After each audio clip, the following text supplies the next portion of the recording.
Hey guys, I wanted to post a quick follow-up video to our import video we did yesterday.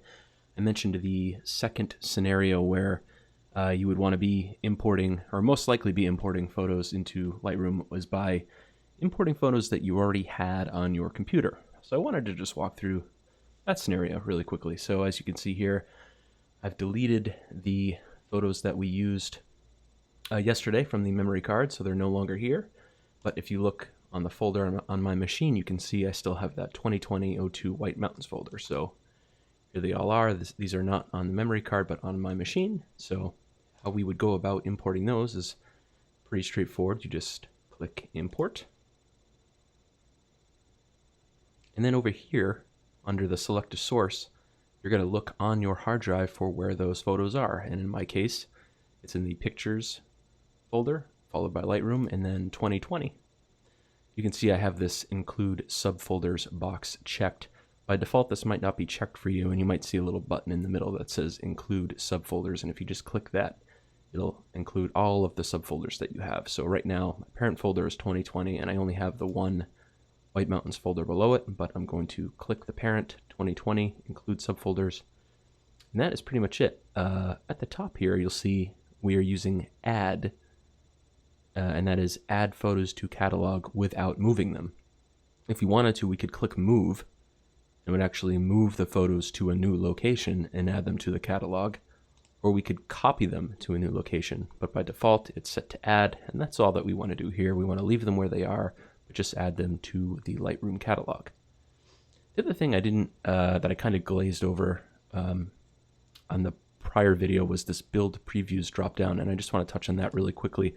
By default, it is normally set to embedded in Sidecar. I like to use standard. What embedded is it's basically just going to use the embedded preview from your camera to display the photo after you import it. This makes Lightroom run a little bit faster and allows you to kind of browse through the photos a lot more quickly, but you can't edit that preview. It has to generate the full size 1:1 preview before you do that. So that's what you'll see when you import the photos and you see this little black square in the top left corner of your photo. That just means it's using the embedded preview of the image from your camera. You can just double click the image and then you'll see in the bottom right there's a little embedded black button, and if you click that it'll generate the full preview that you can use to edit with. But for me, going forward, I just like to use standard. You can even do 1:1 if you want to, but standard's pretty good. And you'll notice we don't have the file rename section here, or the location part where we're naming a folder of where we want it to go, because they're already named and they're already in a location on our machine, so we don't have to do that. So that's pretty much it here. Once you sort of have this set up the way it is here, just click Import, and there it goes. So you can see, since I've chosen to use standard previews, I don't have that little black square in the top left. I just double click on a photo here. You can see I can zoom in and it's the full preview of the image. Well, by default, it's a standard preview. As soon as you zoom in, it generates the 1:1 preview, which you can see up here. But yeah, that's it.